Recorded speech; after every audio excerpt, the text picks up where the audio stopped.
This video is brought to you by my Patreon team. If you want to join the Patreon team, please feel free to click the link down below.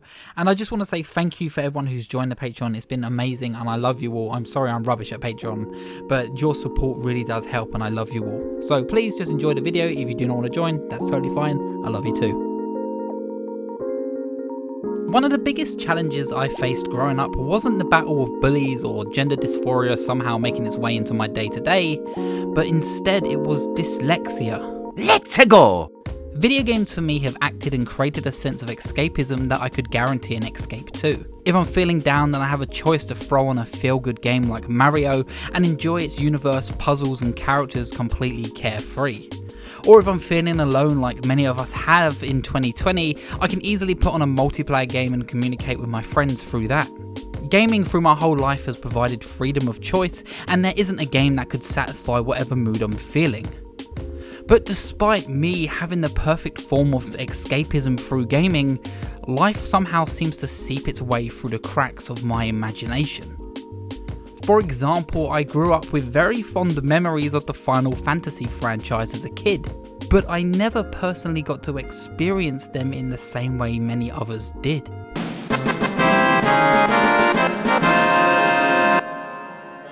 When I think of Final Fantasy, I always think of my favourite, which would be Final Fantasy X. The music, the characters and the world that it created for me just has a whole sense of nostalgia that I adore. But now let me show you the sphere grid. What do you see? Freedom? Choice? Being able to upgrade as you like? What I see and what I saw as a kid is something that I could never understand. This to me brings that dread of that dyslexic mind that I've grown up with. And even now, being older, I can still get confused and not tell you what the hell I'm exactly looking at. I have very fond memories of the Final Fantasy series, but not through my own eyes. I was able to experience them through the love of my sister enjoying the series and even my stepbrother. But I was never able to truly be a part of that JRPG club because I never got to understand it like they did, because my mind almost put up a wall to not allow me to learn or even be able to concentrate on the current situations what are happening in game. So for me, it truly felt like I was never able to be a part of that genre like they were, and therefore I was locked out of some sort of secret club that I've always wanted to be a part of. For me, I enjoy having games with an easy to understand image or even level up system, like Dead Space's node system for example. I had no issues there, or maybe something as simple as Skyrim's pick up a tool, use it and get the points upgrading the system. But then if you throw something like Dark Souls at me, full of numbers and full of complications and different variants that I have to think about, its menus become difficult, muddled and honestly confusing for me to stay on top of. And the same thing would happen in hacking minigames. For example, the hacking minigame from Fallout 3, I still have no idea what I'm looking at. I mean, does anybody? What is this? So now when I see these numbers or even item-based upgrading systems, it's not just my dyslexic mind that will come running in and reminding me that I'm stupid, but instead my ADHD combined with that means that I cannot simply just stay on top of something as simple as the rune system in Assassin's Creed Valhalla. It will become forgettable for the most part, and honestly I just couldn't really care as long as I can enjoy the base game.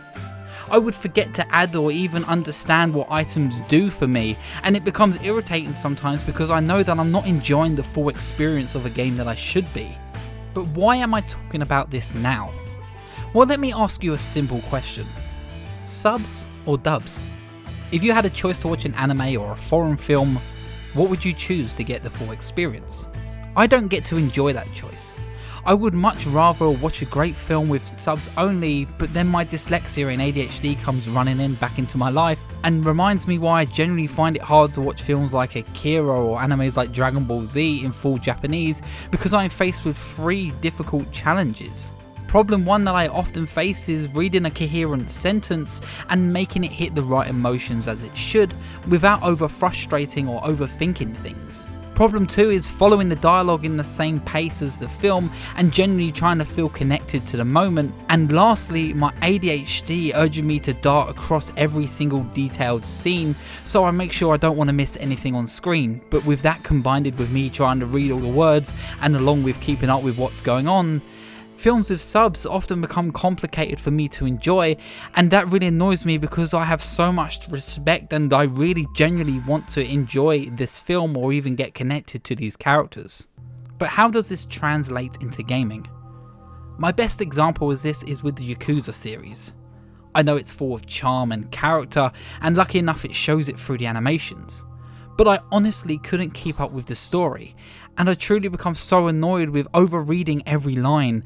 So when I see all these iconic characters that people love, I honestly couldn't care less about anything that's happening on screen because my mind really didn't allow me to soak it all in.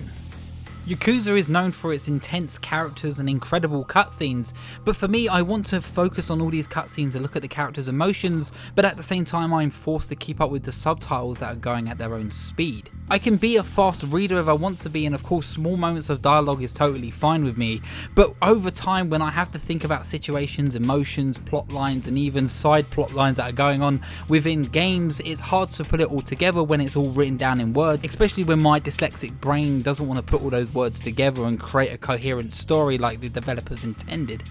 But I'm getting sidetracked. Why am I talking about my dyslexia now? So Disco Elysium has and will be releasing a fully voice acted version of the game for consoles and as a free update for the original. I have never played this game and I honestly refuse to. And I know for a fact it's one of the best RPGs and stories out there, and I've heard it been praised through the roof from my girlfriend to other essayists on YouTube. But when I look at all this dialogue, there is no way my mind is going to keep up with any of this or enjoy a single moment on screen as it's intended. People's names, problems, traits will all blend for me into one. Something as simple as a dialogue tree will become jumbled and in turn create that huge disconnect for any characters that haven't been voiced for me in the past. It's the same reason why The Night in the Woods, Monster Hunter or even Human Revolution took me so long to get into, because they act as a reminder for my limited attention span and often confusing and re-aiming sentences to mean something completely different. As much as I'm intrigued by the Pathologic universe and its deep character-driven stories, there's no way when I played it I even understood what half of the choices I made actually did. The dialogue tree in this game is so important and full of information, but unfortunately it just goes right over my head. But luckily it's a series that opens up for discussion and theories, so I've been able to understand and appreciate its world through others and their experiences through other essayists as well, just like Final Fantasy with me and my siblings growing up. But that often feels frustrating for me, because I know I'm missing a huge chunk of some of the best stories and genres in the industry because of the way my mind becomes overwhelmed with words and emotions, and there's just too much choice to think about that overall it becomes a jumbled mess and I feel disconnected from anything that the game has put in front of me. At least with films I have a choice to watch the dubbed version of the film, or with books I can escape with Audible, but with games, that choice doesn't always feel like it's widely available.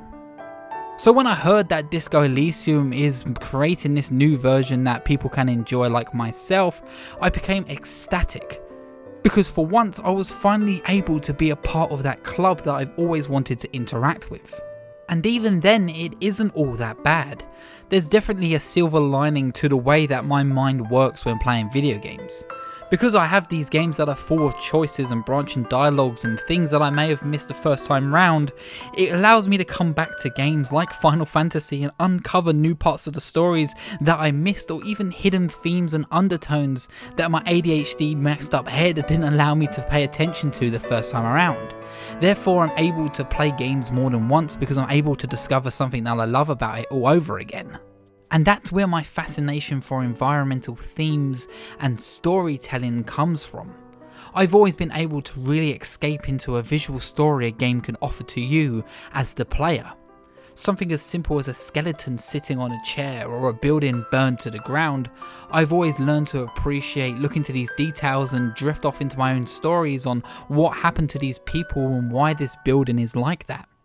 True, I wish gaming allowed for easier ways for dyslexic people like myself to enjoy their stories like a film or a book, but gaming has something totally better. It has universes we can explore, people we can discuss theories with, but most of all, no matter what you play, you will find something you can be a part of.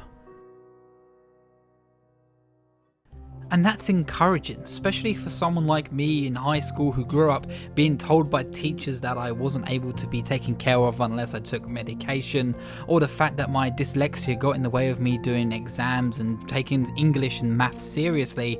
It's encouraging for me to know that I found my place in a community that I really enjoy because of my dyslexia or my ADHD. Because I view games the way that I do, I'm able to create my own opinions and stories and then share them with you, the viewer.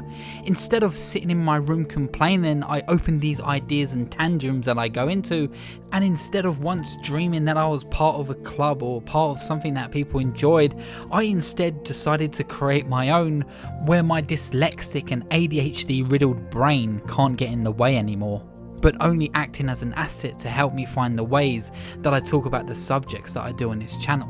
Through my shortcomings, I found my biggest strength, and I'm forever grateful for that.